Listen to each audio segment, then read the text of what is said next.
बापाविषयी आहे. प्रत्येकानं आपला बाप डोळ्यासमोर धरायचा आणि कविता ऐकायची. बाप नावाची ही कविता आहे.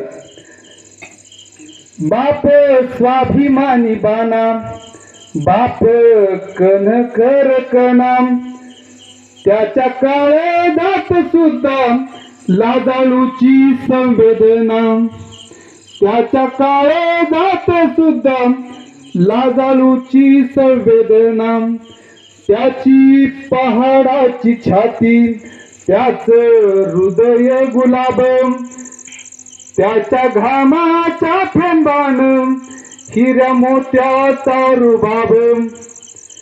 बाप तलवार ढाल, बाप पेटती मशाल, बाप जागतो म्हणून घर झोपते खुशाल. बाप घराचा तो पाया, आई कळस त्यावर, जेव्हा खचतो न पाया तेव्हा कोसळते घर. उलाढाली करतो हा बाप फक्त घरासाठी, शिव्या शाप या जगाचे बाप घेतो सारी माती. घर बायको आणि मुलं यांना जगवण्यासाठी बाप वेळा पिसा होतो एका एका पैशासाठी.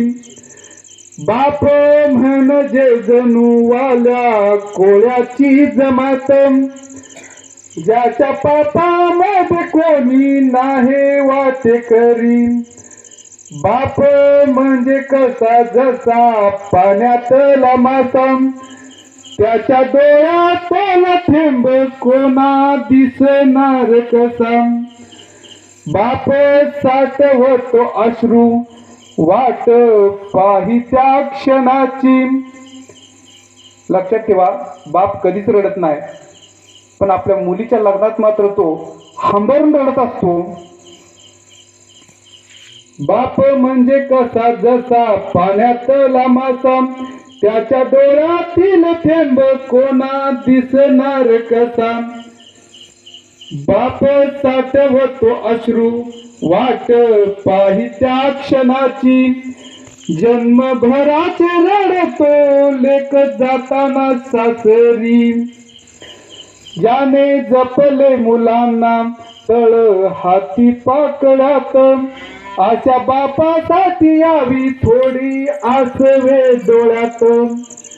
बाप थकल्यावरी त्याचा बनावे आधार, नाही उपयोग पुन्हा किती घातले पितर. पुन्हा पितर जेवाय घालतात, पण त्याचा काय उपयोग नसतो. जोपर्यंत बाप जिवंत आहे तोपर्यंत काही करा, त्याची सेवा करा, खायला पियाला द्या. नंतर लोक अख्ख्या गावाला जेवणावळी घालतात, पण ते त्या बापापर्यंत पोहोचत नसतं.